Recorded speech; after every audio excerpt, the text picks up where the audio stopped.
Hello, everyone, and welcome back to another episode of the Media Boat Podcast, your weekly rundown where we talk about movies, TV, music, and video games, not necessarily in that order. My name is Mike. His name is Matt. My name is Matt. Woo, voice crack right up top. Ooh. That's what we like to hear. Sounds pleasant in everyone's ears, I'm sure. My name is Matt. His name is Mike. Thank you for joining us at the Media Boat Podcast today. Today is April the 17th, 2025. This is episode 483. And It let's is talk about. Good Friday Eve. Yes, indeed. Tomorrow's Good Friday. Sunday is Easter, if you celebrate that kind of thing. Happy Passover to our Jewish fans. That was last weekend. Otherwise, Um, happy Arbor Day because it is yeah, still 420. Earth Day on the 22nd. There's something for everybody to celebrate. Well, Yes. maybe not everybody. So You yeah, know let's who get you into it. are. Yeah, you know All who right, you are. let's get Let's into let's start roll. with the music section. Start the music section with the Billboard. Start the Billboard with the Hot 100. And much to Drake's dismay, Luther is still number one by Kendrick Lamar and SZA. This does mean at two, it's Nokia by Drake. Yep. At three, Die with a Smile by Lady Gaga and Bruno Mars. At four, All the Way by Big X the Plug featuring Bailey Zimmerman. Yeah, I have no. This is the first time I've ever read Big X the Plug. I don't know who this is. I don't know I where they came from. assume it's is it X the as in like I extra? Big I don't extra know. plug? That is how it was stylized. So I just typed it as it was. No, as it was is a different song. Sorry, yes, this is all And design. coming in at number five, Pink Pony Club by Chapel Roan. Yep. As for your album chart, your Billboard 200 at number one still is I Am Music by Playboy Cardi. Actually, back at number one this week. Remember, Ariana Grande dethroned it briefly last week. And then it just got dethroned because Deluxe Eternal Sunshine is at number two by Ariana Grande. At three, Some Sexy Songs for You by Party Next Door and Drake. Yeah. Um, Ignored little Dirk there. I didn't delete him. at number four, SOS by SZA. And rounding your top five, GNX by Kendrick Lamar. Yep.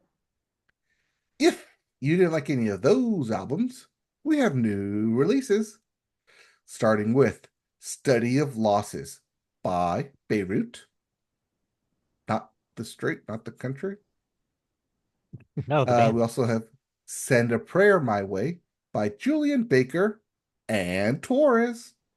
Yep. Julian Baker, of course, one third of Boy Genius. Mhm. There's also Thunderball by Melvins.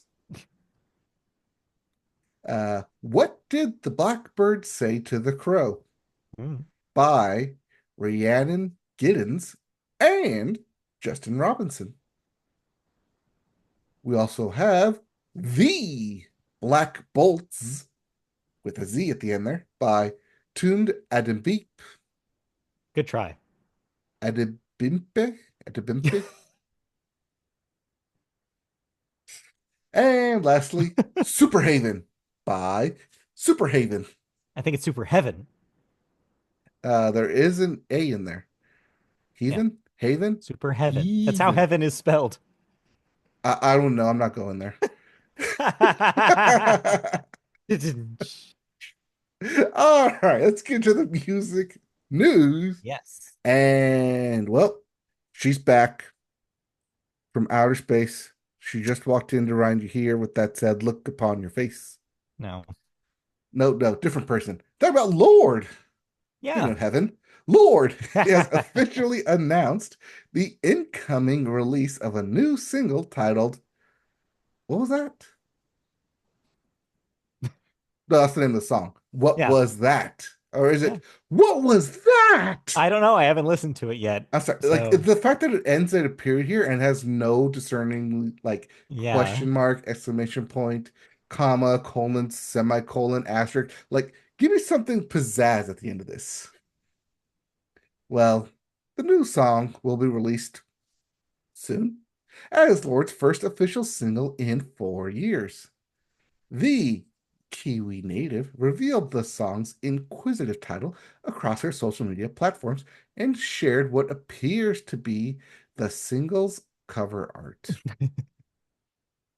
Unlike her last cover art, Yeah. which was very much sticks in the mind, put it that way.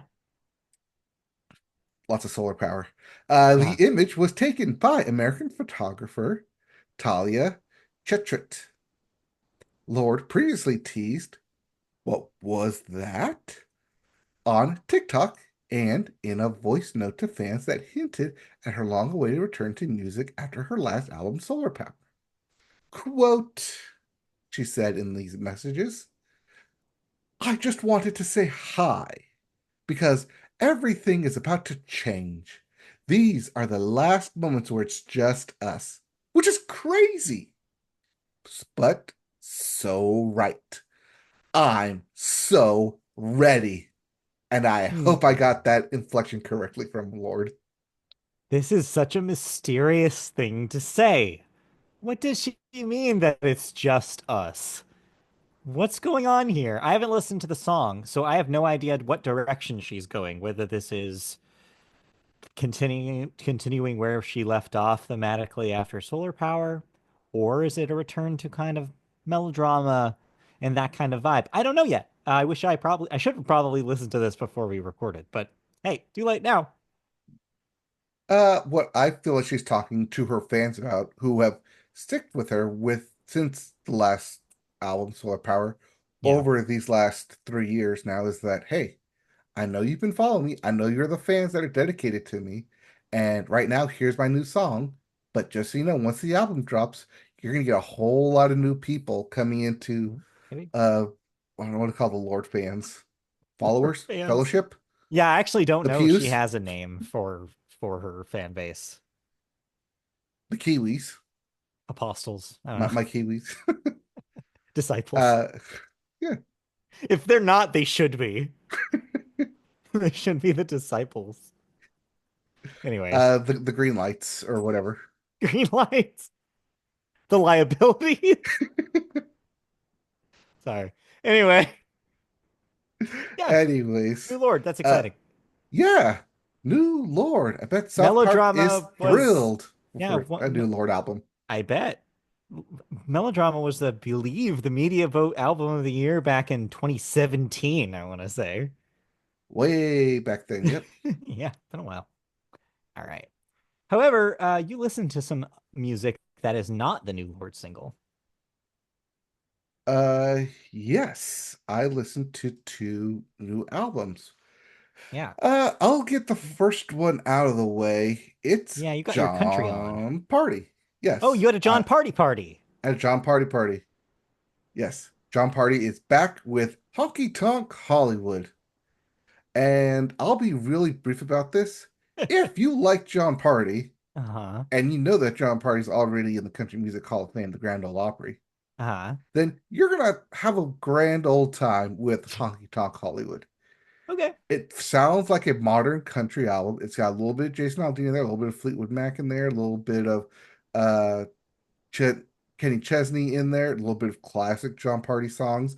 There's some hits, there's some singles in here. Overall, for Jon Pardi, it's an okay, decent album. But Okay. if you're a Jon Pardi fan, you're gonna have fun with this album. Outside of it, I don't think it brings anything new. It's not gonna grab anyone and be like, "Hey, come to the dance floor. Let's listen to the new Jon Pardi album." It's pretty Yeah. much what you expect from Jon Pardi at this point. Okay. Which brings us to my second album, and my media boat favorite, and seen lots of times on media boat end of the year list, Turnpike Yes. Troubadours, with Price of Admission. And I told you they were gonna have a new album. You didn't Mm-hmm. believe me last week. No, I didn't know whether you were doing a joke or not because it wasn't on my list when I saw it. Well, that's the price of admission. Coming to you in a streaming platform near you Mhm. that is very much a Turnpike Troubadour album. So much like Jon Pardi has his fans and his following, Turnpike has their own music, their own kind of genre, and bluegrass, more bluegrass country, storytelling country in price of admission.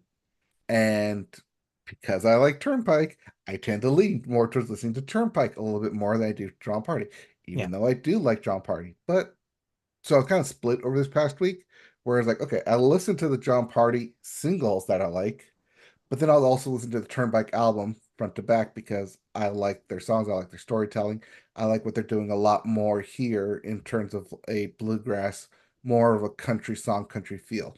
yeah, So two completely different sides of a country album, which goes to show the breadth of what country music is, and yeah. a little something for everyone. If you want like pop and rock and more modern country, Jon Pardi. If you like that bluegrass storytelling style, yeah, Turnpike. S There's your split. Speaking of bluegrass, I don't know if you missed this or not, but Alison Krauss and Union Station put out a record about 2 weeks ago. Really? Wait, Yeah, did we you should talk probably about check that that? out. I've heard like a song from it, and I was like, wow, it sounds like no time has passed. It's been like a long time since the last record. So yeah, if you like bluegrass, I mean, she's the pro, and yeah, she has all the Grammys to prove it. So yeah, check it Yeah, out. yep. All right, will do. We didn't mention it last week. Well, I don't know if we mentioned it at the very end, but Maybe. it was Coach Couchella Yeah. time. Yes. Yeah, weekend one of Coachella happened, and YouTube, as per usual in the modern era, streamed it live. They're also streaming weekend two. Both weekends Mhm. are streamed now. So I was able to catch some of the bigger shows. We watched Charlie XCX's performance, which was really entertaining. She knows how to command a crowd. We also watched Megan Thee Stallion, which was also extremely entertaining. She brought up Queen Latifah to do Mhm. Unity, which was a crazy moment. I'm not sure why I did this, but I ended up letting the TV show me Green Day's set. And it was fine. I mean, it's Green Day. What do you expect?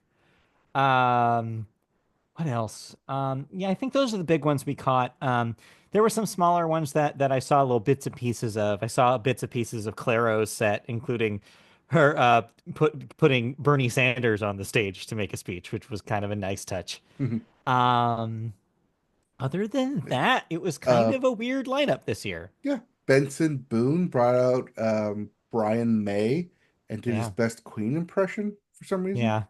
Lady Gaga had 700 costume changes in a Yes. 30-minute span, 45-minute Sadly, I span. missed the Gaga performance, and I don't want to see a clip because apparently the whole thing was nuts, and so I want to wait until somebody uploads the entirety of it, or maybe Right. I'll catch Weekend too, because yeah, I need to see that in its Yeah, but entirety. if you're gonna catch Weekend 2, you're gonna be watching it live streamed at like I know, 10, 11 o'clock at 11 night. o'clock at night. No, I realize that. Yes, I'm not doing anything this weekend. I'm sorry, but don't forget, we are not the young, spry, going to Yeah. festival men that we used to be. Yes, but I don't have a child, so Oh, I can that's go to bed right. whenever I want. I'm not losing sleep. Anyways. It's not But yeah, losing sleep, that's it's costing me sleep. There's a yeah, difference. both really. But yeah, that was it. That was pretty much all I have to say about that. I'll keep it short. Yep, weekend two is this upcoming weekend. You can catch it on YouTube. Hatches. All the streams will be going. You can watch as well as the past streams. Because they shuffle that lineup so much that you have to Yeah. like see what the stream schedule is compared to what the actual festival schedule is. But after that, it's Stagecoach the following weekend as the last Yeah. weekend in April. Stage And couch. then April's over. Yep. Then Yep, I April's hate over. to burst your bubble, but we're halfway through April. I believe it. Hey, the faster April's over, the sooner that summer is here. So that's a thumbs up in my book. Ugh, all that sun tanning and beach going and fun having. Yeah, I know. Why? I know, sucks. All right. Again, I don't have a kid, so I'm gonna enjoy my summer. I'm just gonna keep rubbing this in.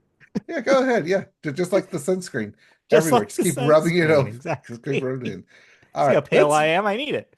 All Yes. right. Just anything else before we can move on. No, we can move on. That's probably All okay. right, then let's go into video games where we have new releases, Mhm. including Lunar Remastered Collection for the PC, PS4, Xbox One, and the Switch. Yep. No current gens here. Yeah, I don't know much about the Lunar series except for the fact that they were all over video game magazines when I started reading them in the late 90s. So, yeah, RPG series with anime Okay. cutscenes.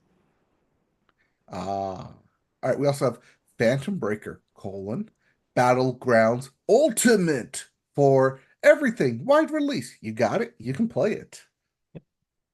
And lastly, your AAA title dropping this week is none other than the archaeological whip gallivanting, destroying architecture, Harrison Ford yelling character we all know and love. Wait, that's not Harrison Ford, that's Troy Baker, isn't it? Uh, Yeah. Indiana Jones and the Great Circle coming to PS5. Was on Xbox, Yes. now it gets a PlayStation release. Yeah, this is the PS5 release of this game. It's a very good game that I recommend, except for right now. Because again, like I mentioned last week, in case you missed it, because of the current boycott against Microsoft products, this is technically a Microsoft published product, even though it's on the PS5 now. So, choose your road. Do whatever you want with your money. But ultimately, yeah. But I will say that when you can play it, I do recommend PlayStation owners give this a shot. It's a really cool game that really does put you in the put you in the shoes of well, does he wear shoes? I guess he wears shoes. I don't know what kind of Yes, shoes that Indiana Indiana Jones Jones wears. does wear leather shoes. Okay. It's not tennis shoes, not like Yeah, sneakers running around there. I guess not. He put you yeah, it puts you behind the whip. Let's put it that way. Boots? Leather boots? I don't know. Is it boots? I never think about his feet. Because you're not a costume designer. Yeah, it's true. I'm not. Anyway, Anyways, let's get to some video game news. And I've got yes. 4 words for you. Yes. Mario Kart World Direct. Yeah, slow news week for video games, but this did happen this morning. Nintendo promised at their Switch 2 reveal last time that there would be a direct dedicated to Mario Kart World this morning. And sure enough, they delivered. Did you happen to watch this? I caught little highlights at the end. I didn't watch the full thing, Hmm. but the whole point of the World Direct was for less to justify the $80 price cost for it, Yeah. or to convince people to get the bundle instead of just the Switch alone. Yeah, I will say it didn't tell us a whole lot of new things. Mhm. Basically, it was just an expanded look at the feature set that they introduced to us in the launch trailer. So it broke down the new modes. It broke down exactly what you do in them. Like the open world mode looks like a ton of fun. It looks like a whole like Super Mario Odyssey style world to explore with like mysterious switches and blue coin challenges and all sorts of Mhm. secrets to find. That seems awesome. It explained what the costume changes are, which is you get food items in the levels, and that unlocks a costume based on the theme of the race that you're on. And then once they're unlocked, they become permanent unlocks on the character select screen. So, for example, eat a burger, turn into like Rodeo Mario. You can then be Rodeo Mario whenever you want. They showed a bunch of previews of costumes that we hadn't seen before, including Biker Wario and Vampire Waluigi, and a Yoshi that looks exactly like Super Mario RPG's own Boshi, which is exciting. Boshi fans rise up. Yeah, they confirmed a bunch of stuff that basically we had just assumed by the trailer. Um, but overall, there wasn't a whole lot of new stuff. But ultimately, it did a great job of showing off exactly like why that game is that expensive because it looks enormous. Like you're talking about, there's like that free roam mode is like a whole nother game on top of it being Mario Kart. Like it's already Mario Kart. Hmm. Um, and yeah, and if you're a Mario Kart nerd, you probably can pore over all the different levels that were shown on kind of the map when they showed like the zoomed out view of it. I'm sure the diehards are looking at that right now and annotating. That's this one. That's this one. This is a GameCube track. This is a Super Nintendo track. And like, I am not that person. Like, I didn't know just by looking at it. What I will say though, no evidence of Baby Park. So that means that this is going to be the best Mario Kart ever made. You mean you can swear on here? And we'll have That's the voice crazy. chat enabled. Yeah, I know. It turns out. So yeah, other than that, that's pretty much it. Like I said, slow news week, generally speaking. But if you like Mario Kart, there's a lot to like on that direct this morning. Yeah, I mean, it doesn't mean that I'm still like, well, one, I still can't pre-order. You're right. Thanks for that. Who knows when Uh, we can actually have one of these things? yeah, who knows when that will eventually happen? Maybe midnight releases. I'm telling you, just come to a single location, drop location, and be like, all right, get in line. Yeah, we'll see. All right. So yeah, I didn't really watch the direct, but then again, it's Mario Kart. You know you're Yeah, gonna get it. you know what you're There's getting. no way you're not gonna get it. Yeah. Unless you're like really into Zelda and single player games. But that's Uh, what free roam mode is for. I know. All right. But I did end up playing two games that we talked about last week. Yes. So, Lost Records, Rage and Bloom. I only got through a little bit of it, about an hour into it. Not too much more to talk about, so I'm gonna play some more of that.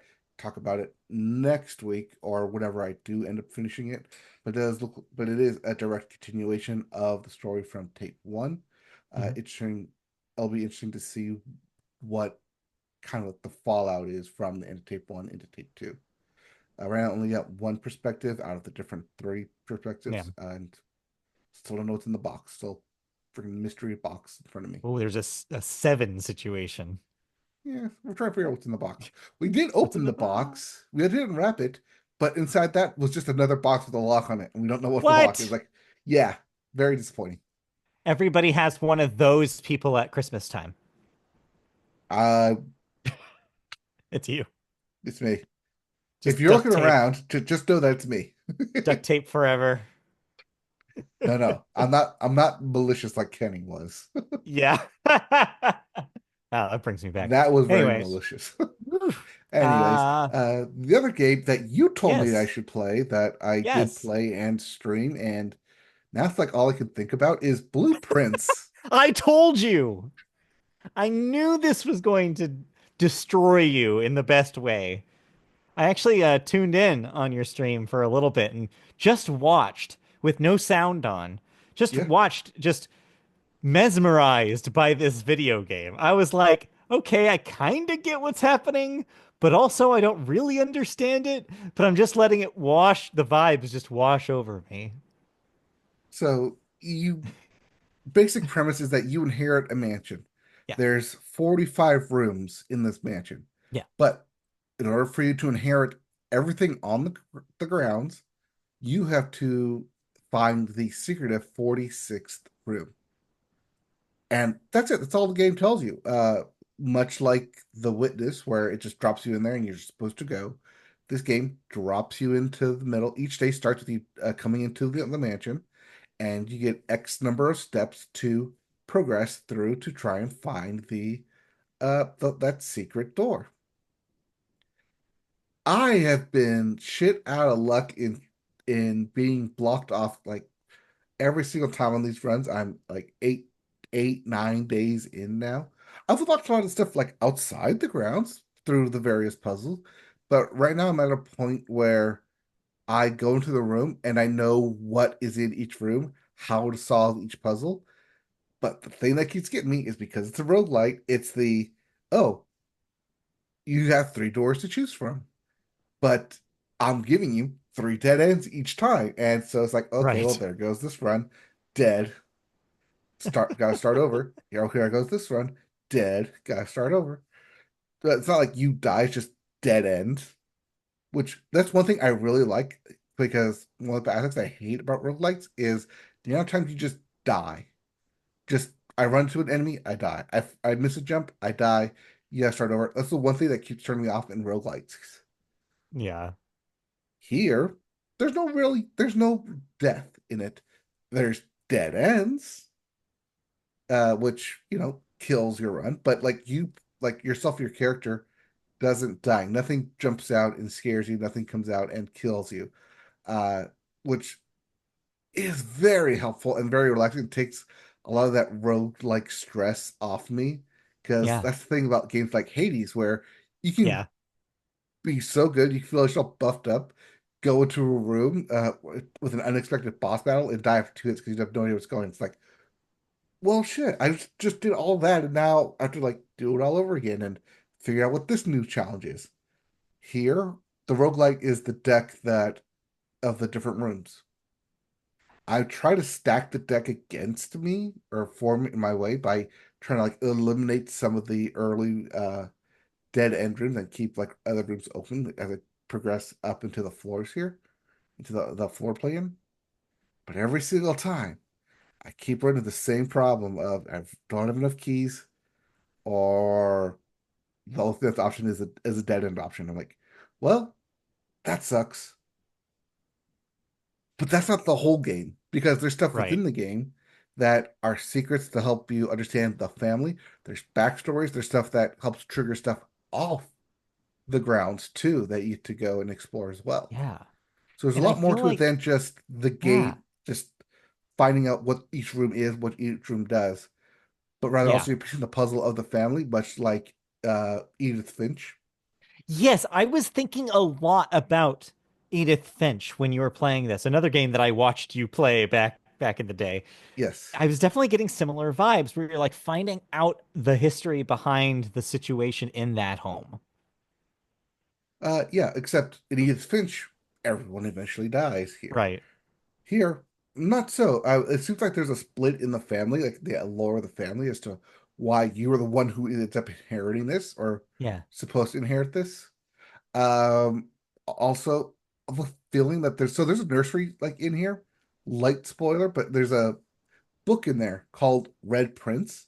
And it's like, Ah. oh, I go through like I read the Red Prince book, thinking like, okay, what's at the end Yeah. here? I I was watched like, you read that and it blew my mind. I was all right, like reading it alongside were you like moving the pages and I was like, wait, yes. what the wait, what? And then it became incredibly meta and I was just like, what is happening right now? What Oh, is because this you're reading at the same game? speed I was reading it. Yeah. So you're like, okay, I'm done. It just Yeah. flipped. You're like, what? How did it know? Hey, what's happening? He's aware of himself. Oh no. He's aware I'm watching him and it's flipping at the right time. Ah. So the book called The Red Prince, but the game's called Blueprints. Blueprints, yeah. So I'm like, Hmm. oh, make this Hmm. connection here. Oh, haven't made the direct connection yet because I think that's at the very end. But I'm like, okay, Yeah. game's called Blueprints. I found a There, Red Prince book. it I'm seems to getting tie kind of into this something here. recurring theme that you kept encountering, which was one thing is correct, like one thing is lying to you and one thing is telling the truth. So it seems Yes, like this game is like has this theme of a like dichotomy. Like you're gonna eventually have to solve stuff. I'm guessing you may have already done this, like where you're making decisions between two things, perhaps. most of the time that's with the rooms. We're trying to make Yeah, decisions between each room.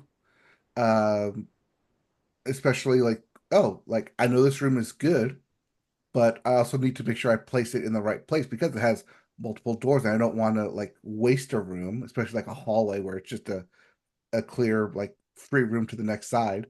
yeah, But then you use it and then you end up with like a dead end, a three dead end choice at the very end. It's like, well, what was the point of that then? right. And why did I put it like right in the middle where it I have to go all trace all my steps to go all the way back? And so I try to be like conservative on my steps and be like, okay, I know Yeah. if I go this way through these bedrooms, I can get some more items. Oh, and then blows my mind. There's like a crafting table to where like I have to combine picked up items, and I'm like, Yeah. what is this game? There's so much in here. I am so happy that you liked it because I don't know if you were aware that there's like a discourse going on about this, and I get it to a certain extent. but apparently people are bouncing right off of this thing and are thus complaining to people who are like boasting about how great they think it is. So there seems to be two very distinct camps: those who think that everybody who praises and thinks Blueprints is this amazing thing is pretentious, and those who are like, no, you guys aren't or just aren't playing it long enough to understand what's going on here. And I'm glad that you ended up on the other side of this argument. You were able to at least It's give yourself it's funny into you this say game. that because Yeah.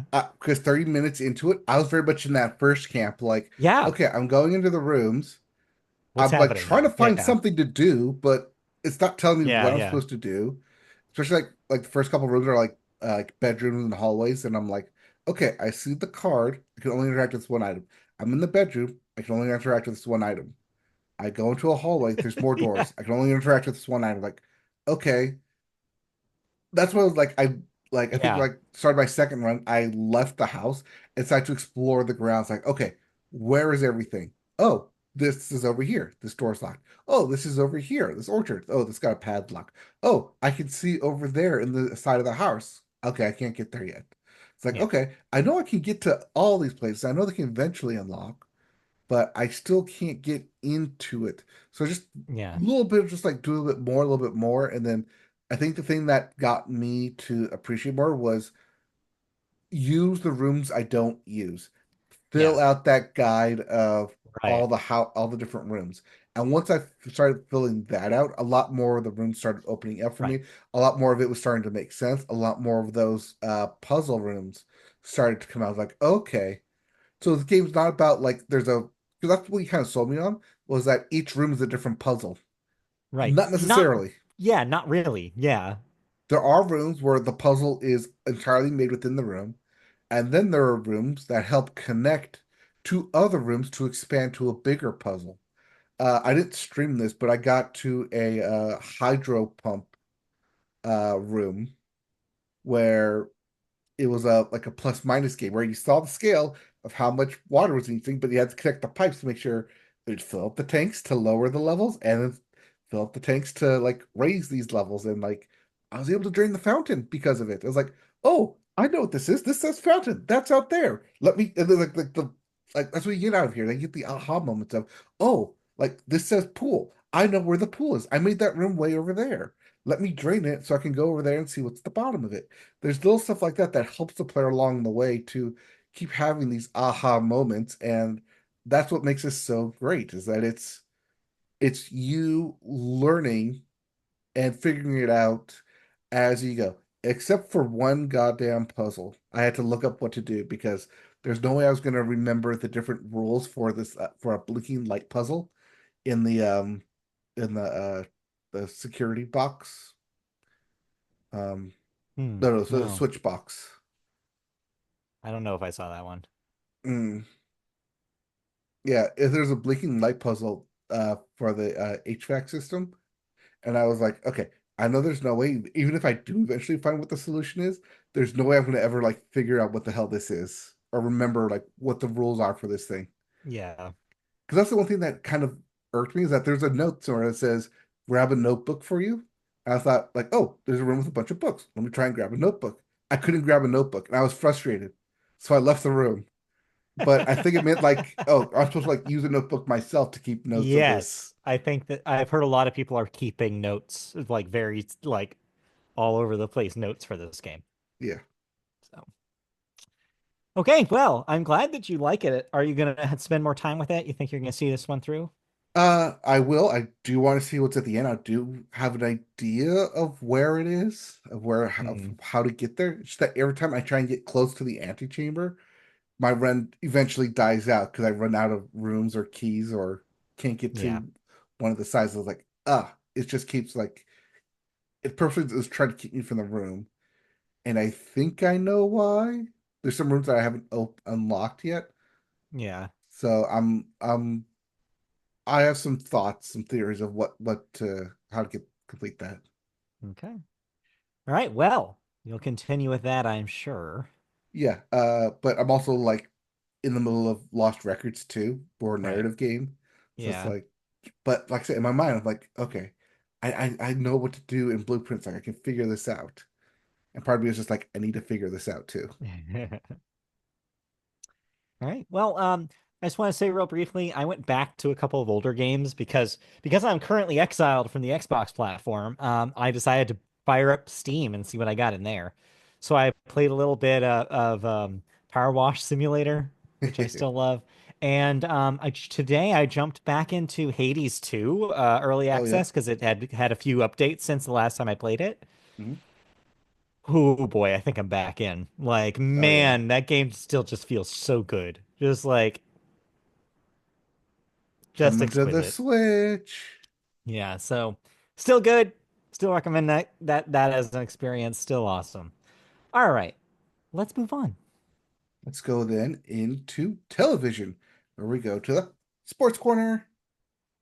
And this past Sunday was the Masters weekend. Yes, it was. And even if you know nothing about golf and you just happen to tune in on Sunday, you watched a master class of golf Yeah, amongst a all the roller players. coaster.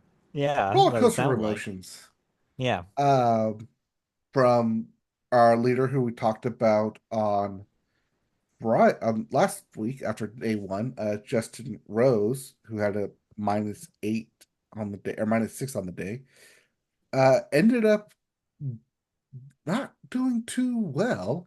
Ended up at -6 going in, like say the parts to -6 going into that final Sunday with Rory McIlroy, the PGA poster boy, and Mhm. Bryson DeChambeau, the Live Golf poster boy, going head to head in the final match, two-stroke difference at -12 and -10.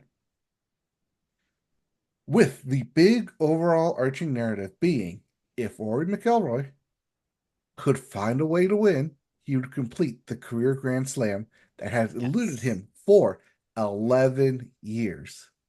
The child golf prodigy who entered the PGA in 2007 at the age of 18 would finally complete the one piece that was missing, which, for those that don't know, for the Grand Slam, you have to win. Oh, first of all, in order to complete the Grand Slam, you have to one, be a member of the PGA. Two, you have to win the PGA championship against everyone in who's registered under the PGA. Two, you have to win the US Open, which is open to any golfer anywhere as long as they qualify.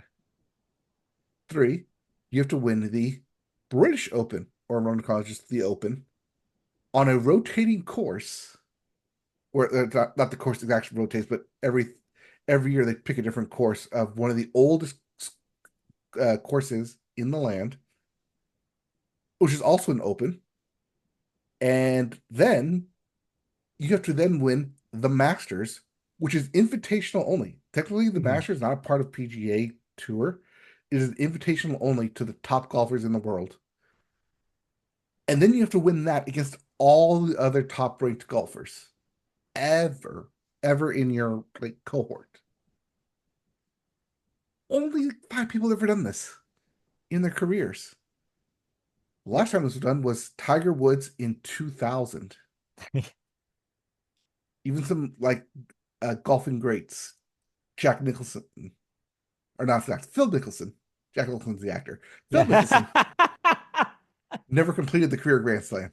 No, no, neither did Jack Jack Nicholson. Nicholson also did not complete the career Grand Slam. Now that I think about it,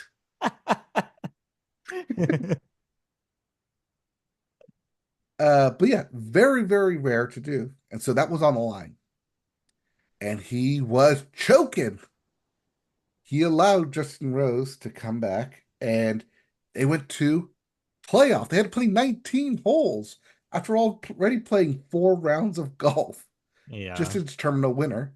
And Justin Rose already had like an hour break in between him finishing and Rory coming up to the 18th hole, where Rory finally sunk the last putt to complete the career Grand Slam and Mhm. win that green jacket.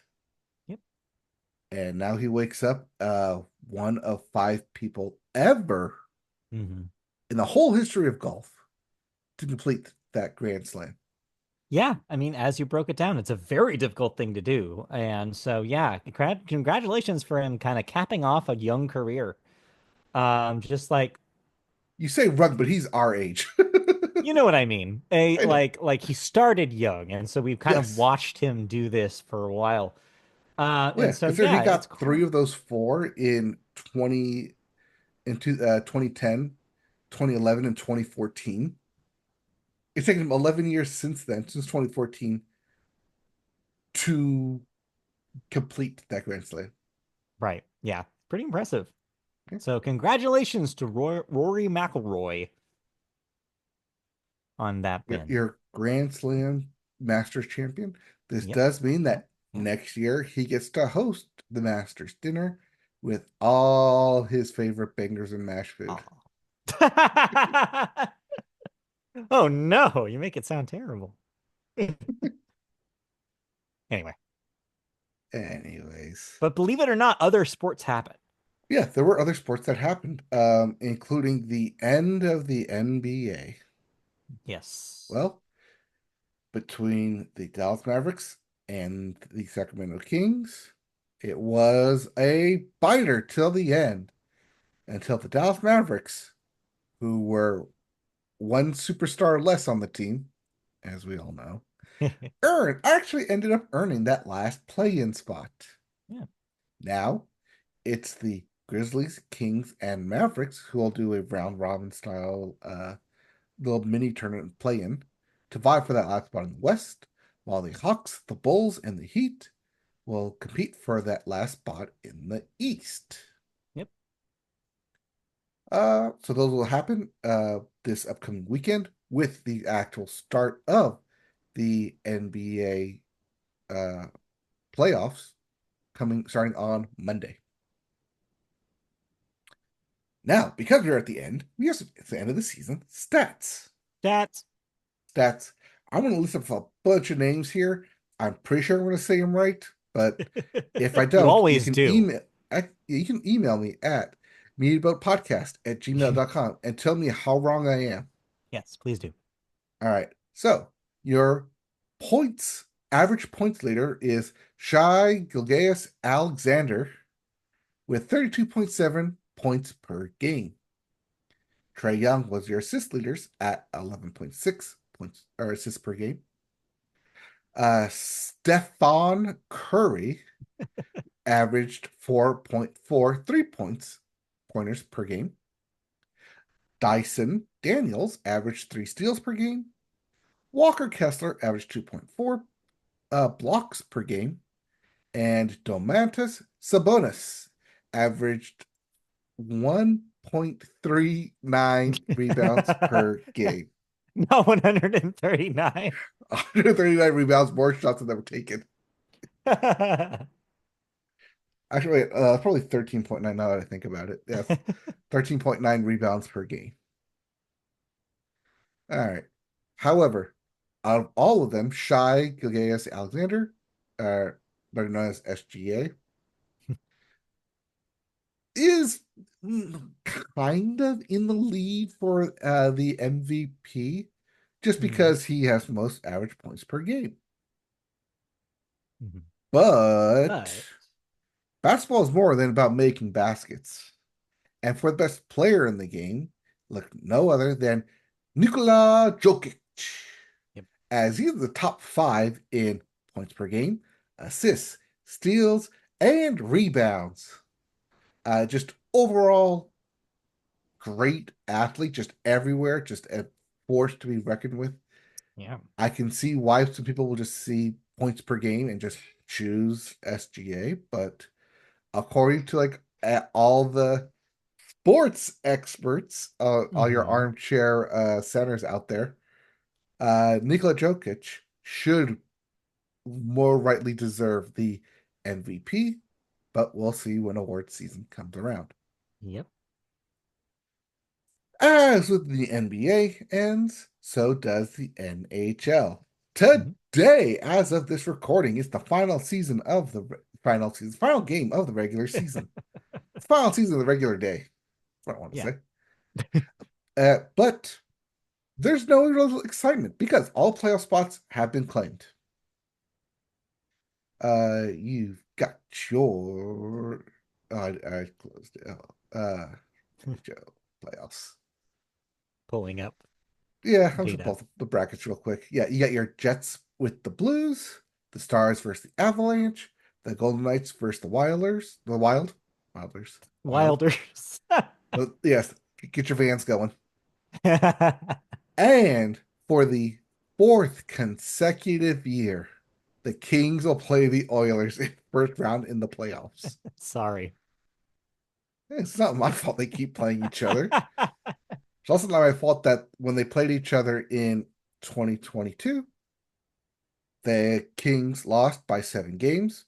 When they played each other in 2023, the Kings lost by 6 games. When they played last year in 2024, the Kings lost in 5 games. And so I just hope that this year they don't lose in 4 games because that's the way it's trending. Yeah. I was gonna say it seems to be trending that direction. Yes. So that's in the Western Conference. Over in the Eastern Conference, you have your Maple Leafs versus your Senators, your Lightning versus the Panthers, Hurricanes versus the Devils, and the Ovechkins versus the Canadians. I'm sorry, that's the Capitals versus the Yeah. Canadians, but Mhm. we all Yep. know who's on that team. Speaking of Ovechkin, he did end up getting one more goal, putting him at 850 or 896 on the in terms of goals during the regular season.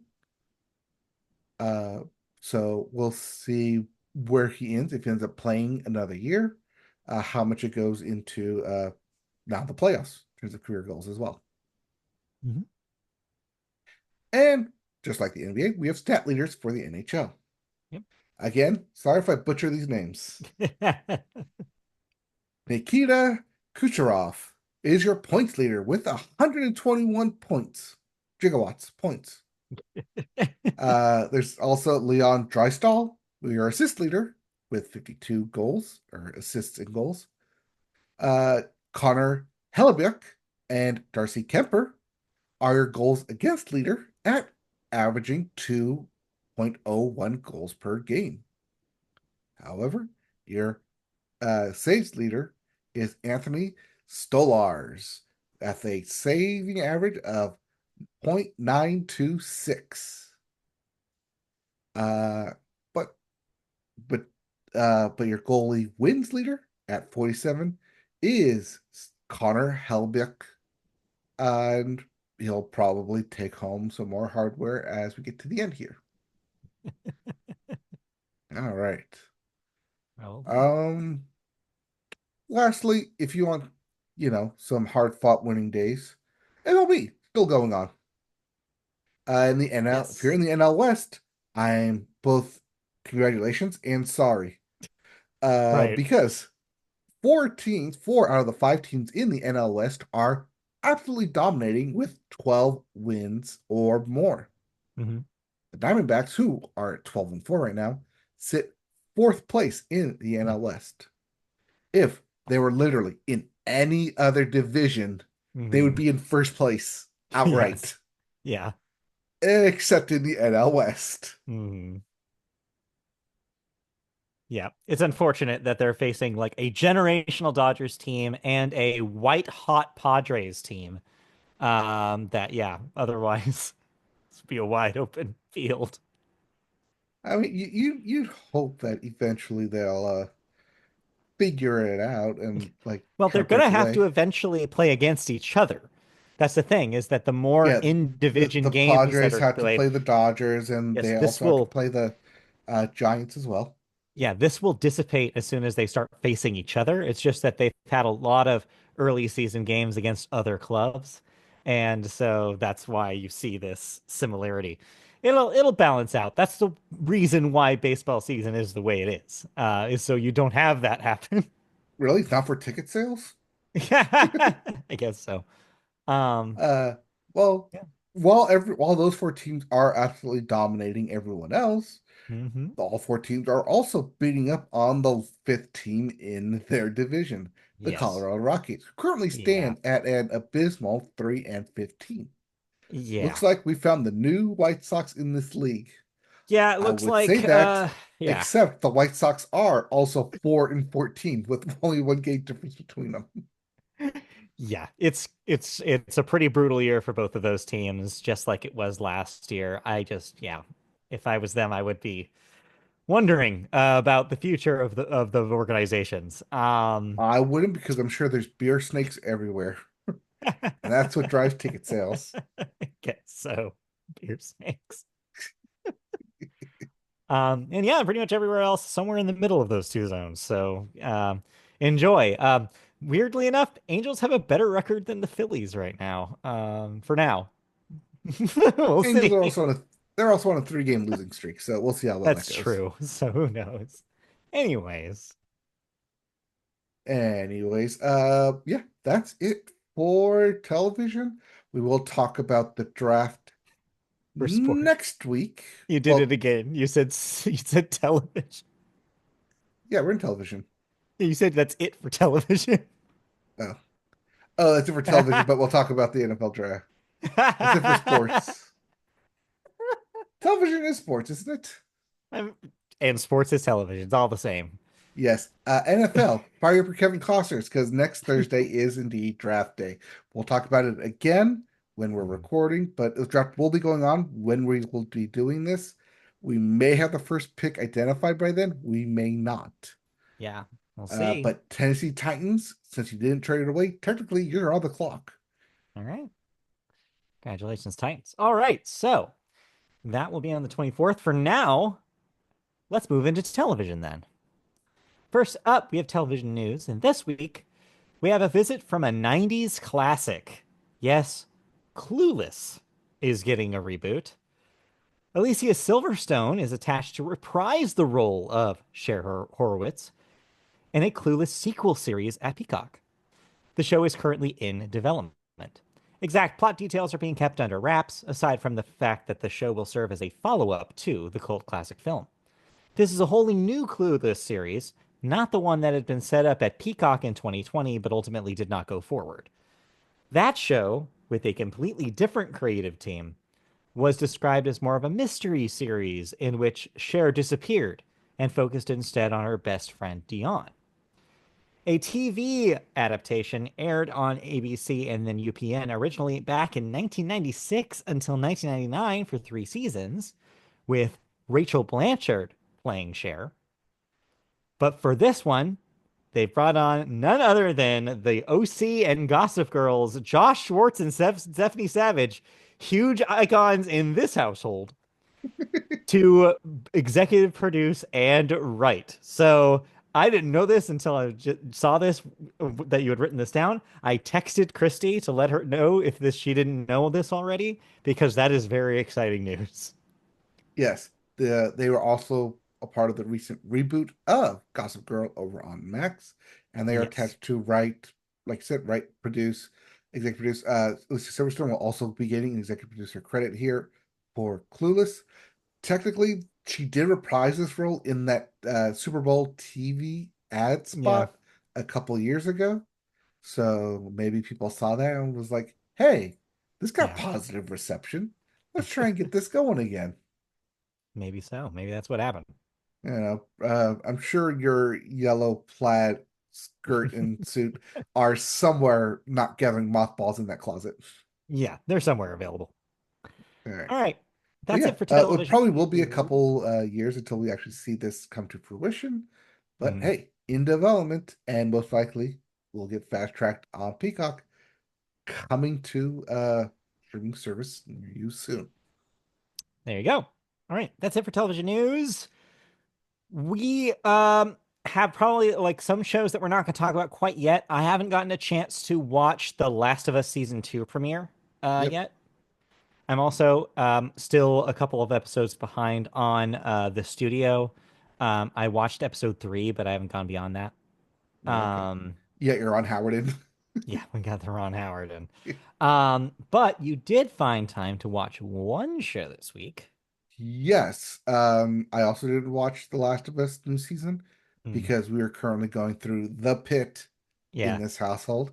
Even though it did just wrap up, which means we can now binge through it. And yes, it is technically my second time through. And I'm looking at this like, oh, ooh, there's your little Easter egg, there's your little drops. I get that, you don't. But also like, ooh, I can't say anything. I can't swear. I can't look anything like suspicious here because that's going to be a thing later. Yeah. And looking back at it, like as we're going through, I'm like, ooh, I was right. That was a thing. Ooh, that ended up being nothing or not as big. Ooh, that does something. I assume now, like, because I like the names are more familiar to me now than they at the end of the show than they were at the beginning. As they go now, I was like, oh, now I know who they're talking about, and I'm putting more face to name now because I've gone through it. So it's actually a Mhm. fun rewatch too. And it did get the second season, like we mentioned last week, so that'll be Mhm. great. They are still technically in litigation with Michael Crichton's estate, his Oh, wife, because it's may or may not have been supposed to be an ER reboot, which Michael Crichton's estate would have a say in it, right, but because they didn't go forward with that, and it got the pitch probably got reworked into the pit. right. They're trying to sue into saying like, well, Ooh. that's still technically our pitch. That's still technically our Hmm. material. Especially since it stars Noah Interesting. Wiley, who was in both. Yeah. Even though the premises are completely different and Right. their takes are completely different, different hospital, different setting, different part of the hospital, and different style, especially because the pit takes place over the course of a day, shot in 24 Right. style. That the basic premise of ER hospital, emergency room in a hospital, does that fall under ER the TV show? Because even like when we talked about it, it's ER plus 24. Yeah. There's a big influence there, clearly. Yes. But I don't there's know. also a big That'll, influence in other medical dramas that yeah. ER does. Okay. So That'll be that an interesting case. We'll have to see what happens there. I know it's one that I'm keeping my eye on. Eventually we'll get back to that in the news story, Yeah. but until like something final comes out of it, I'm just like keeping my eye on it like, ooh, I wonder what's Yep. gonna happen here. We'll see. Yeah. But you did watch something I else. did, didn't I? Yeah. It says, I mean, that's what it says here. I don't know. You could tell me otherwise. Yes, I watched something and I watched nothing all at the same time because if you stare at your TV long enough, it does become a Black Mirror. It's true. It does. And that's what I watched. The newest Yeah. Black Mirror season dropped. I haven't seen a whole lot of talk about it online. All No. No. even though it's actually kind of good. I actually kind of liked Okay. this season better than the past couple seasons. I think it Yeah. leans a little bit more into the Twilight Zone esque kind of like themes that the original Black Mirror was kind of known for and what drew people to it. Mhm. They do one sequel of uh, the SS Starfleet or Yeah. whatever it is at the very end, which I wasn't too like hyped about, too in tune about. That one I think ended up being the weakest for me in terms of payoff. But Mhm. some of the other ones are interesting.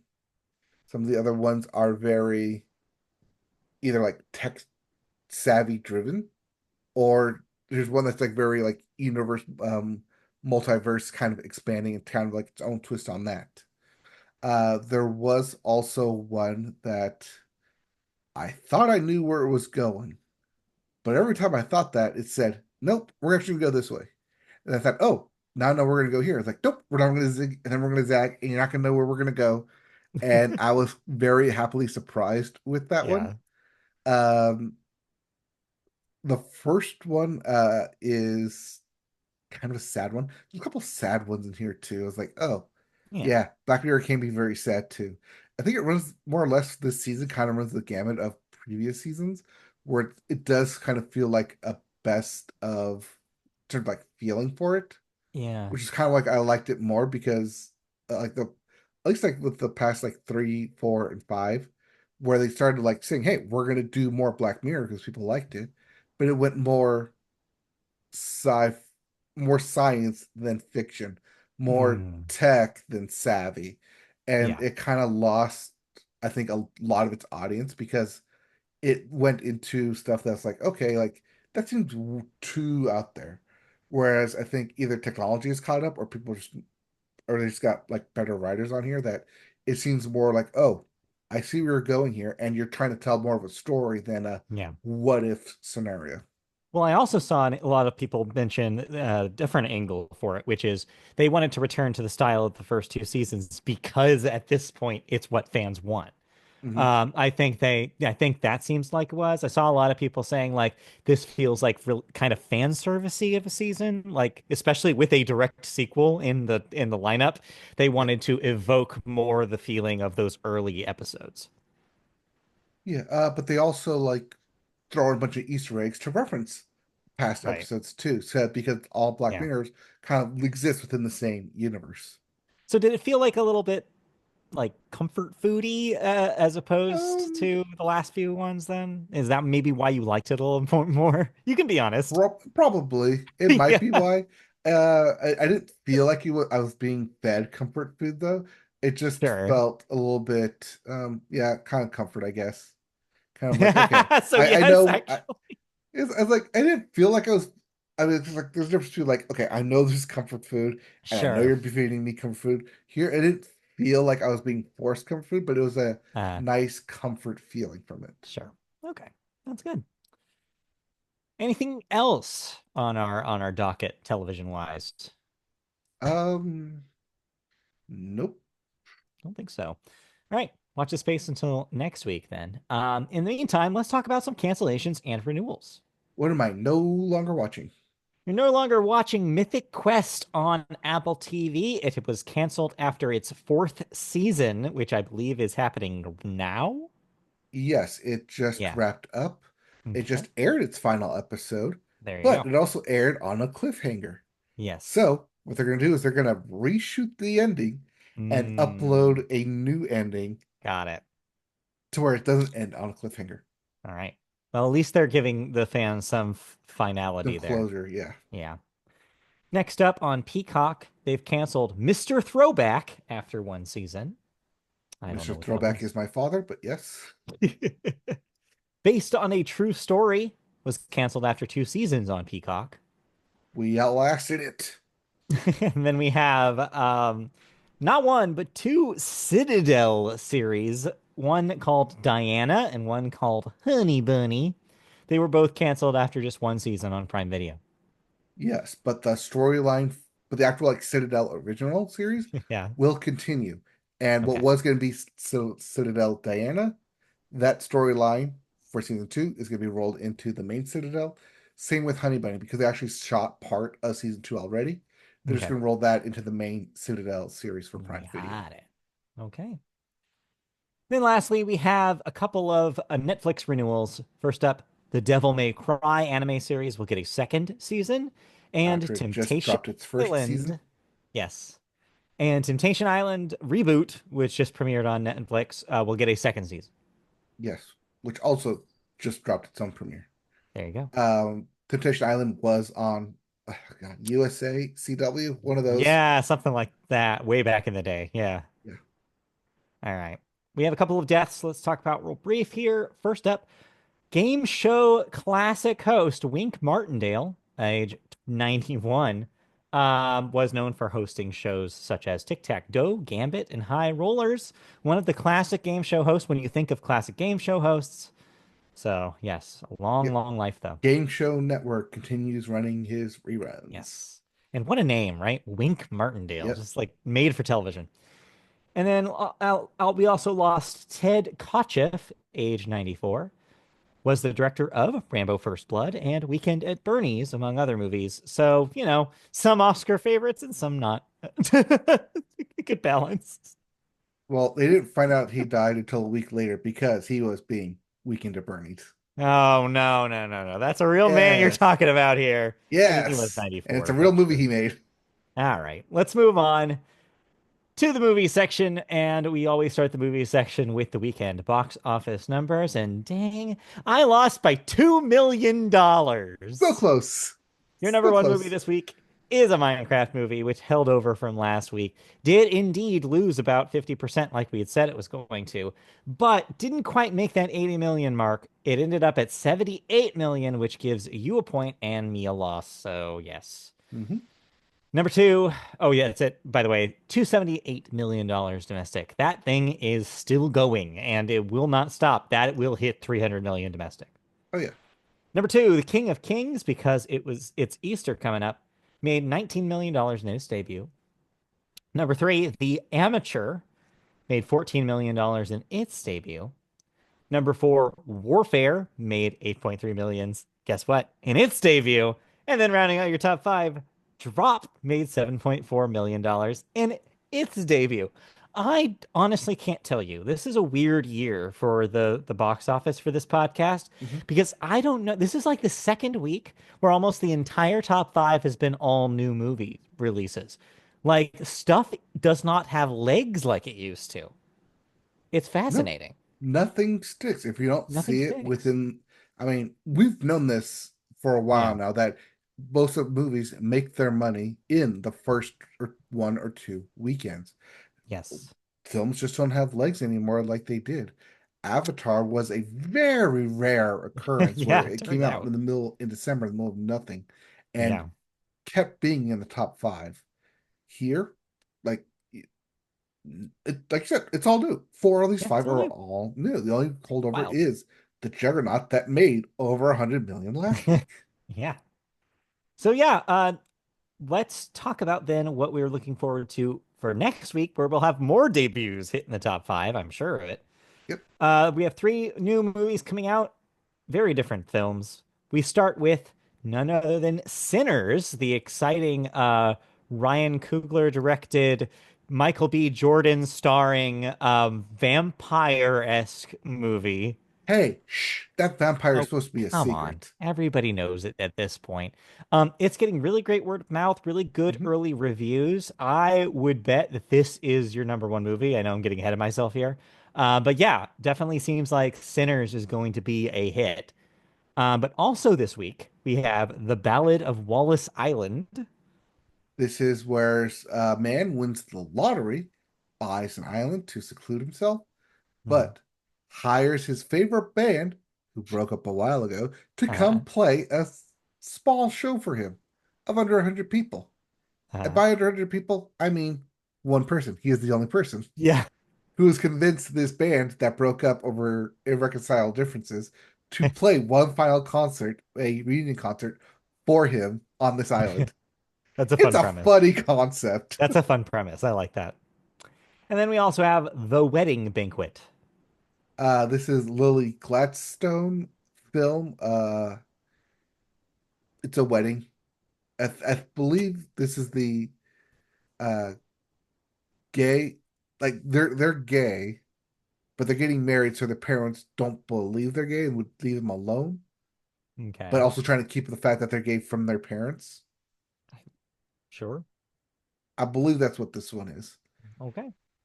So those are your three new It's releases. Lily Gladstone and uh SNL. Bo and Yang, that's the other one. Oh, okay, got it. Yeah. Okay. So those are your three new releases. Okay, first of all, are we in agreement that Sinners is probably going to be your number one? Ooh, see, that's where I'm Or do you kind of really think iffy. Minecraft holds over? Do you think Minecraft holds over? Do you think Sinners is going to make $30 million? Yeah, actually I do. It's an R-rated movie, though. We can just make the bet on we could We just just make do that that. the bet. Yeah, okay. I think Yeah, we that can just just make because that the it's an bet. R-rated movie and Minecraft is a kids movie, Minecraft will hold over, and then you can take Sinners. As much as I want to believe in I Sinners, that I it's going to feel do like word over of mouth. 35, 40 million. And it's got Michael B. Yeah. Jordan, it's got Ryan Coogler, it's got a Yeah. good marketing budget behind it. It's got a Yeah, good see, team that's what I'm behind saying. it. There aren't that many movies that have been marketed well, and this is an exception, right? And so I'm Yes. thinking that more people knowing about it, I think it'll do well. As much as like I personally want Sinners to do well at the box office for Yeah. box office and Ryan Coogler and Michael B. Jordan's sake, I have a feeling that we're going to see a lot of people All buy a right. Minecraft ticket and then sneak into Sinners, so the money goes to Minecraft. We'll see. But what I will say though is that yeah, this a lot of writing on this choice for me. I will give up my 500 right now if You're I if I 500 out of if I here. lose this. I have a good record. I You've have a not better gone record under than you. 500 here. Yeah, so we'll see. All All right, right. Let's get to let's the move end here. on. Uh, One of the things we didn't talk about, actually, weirdly enough, in all of this was sequels, which is weird because there's a lot of sequels typically when we talk about movies, but some of Yeah, them are there more is no sequel necessary in the than box in the others. top five You're, this year that's what or I'm this saying. week. Yes, for this week. However, and a lot of unnecessary sequels are in the pipeline and are going to be delivered to us sooner than later. We start at Warner Brothers with CEO Mike DeLuca and Pam Amdy spilling the beans on a handful of new projects in the works at the studio, confirming along the way that a brand new installment in the Gremlins franchise is in the works. Director Chris Columbus is coming back with Amblin and are developing new entries in the Gremlins and the Goonies franchises because sure, why not? Because it's They the also 80s again. confirmed that a sequel to last year's Tim Burton directed Beetlejuice will be coming as a deal is eminently being closed. What the name of that film is going to be, I cannot say. Maybe they'll just call it Triple B or something like BBB or something. So that you don't B3, that's what actually it is. Just abbreviate B3. to B3 because you can't say You it. can't just you're not just gonna say that you're not gonna say it. No, no. Why would you do that? Why would you put that curse upon yourself? Anyways, all of this comes just before the announcement that Warner Brothers Discovery president and CEO and media boat villain David Zaslav, his pay packages rose over 4% to 51.9 million in 2024, according to the company's 2025 proxy statement filed Friday. So yes, of course, this comes from the man up top making more money than ever who just wants to churn out the same old shit that we've been literally watching since 1984. I mean, that's why you have a new Gremlins film and a new Goonies film. Your dad's dad who's asking for Ugh. this. Yeah. This is such a 2004 kind of decision to me, like Mhm. to make sequels to these movies. 80s nostalgia is not cool anymore, guys. Move on. We're talking Yes, about the but 2000s now. Beetlejuice made money at the Yeah, box office. They I took the wrong guess. lessons from this. And we They did. knew they were going to take the wrong We lessons from this. because they always do. I know. It's like you could Anyway, see this coming from like a mile away. yeah, we really could. Yeah, well, so that will happen. Too bad. All right. That'll do it for movie news. Did we watch any movies? Are you still seething over Anora? No, I let Honora just go have her own fun. Yeah. Like it's a Mhm. fun time in the sun for her, and be like, okay, I'll see you. And whenever someone brings up best, worst, best pictures list, Wow, burn. Um, yeah, put just it right there next to me. Crashing Green Book. Wow. While we're on the subject, though, you didn't have it in your news this week. I don't know if you noticed, saw the headline about Mikey Madison turning down a starring role in the new Star Wars movie. So that was going to be the news story until I And found this one honestly, good for her. because it's a Star Wars movie with Ryan Gosling and Yeah, Sean Levy, the same sure. guys who did Free Guy. Yeah, When I see that, I don't think Star Wars movie. I think right.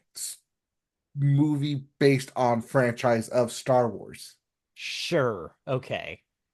Much the same way that like 8-Bit Christmas isn't a Nintendo movie, it's a Uh-huh. movie about a Nintendo product. Oh, okay. Yeah, I guess That's that what could I be what saw that when I is. saw that. Not that because Kathleen Kennedy or former Kathleen Kennedy Hmm. now never announced a movie with Sean Levy as director for a Star Wars project. Sure. So for Okay. me, putting those two and two together, being like, okay, they never made this announcement, but she's telling me this.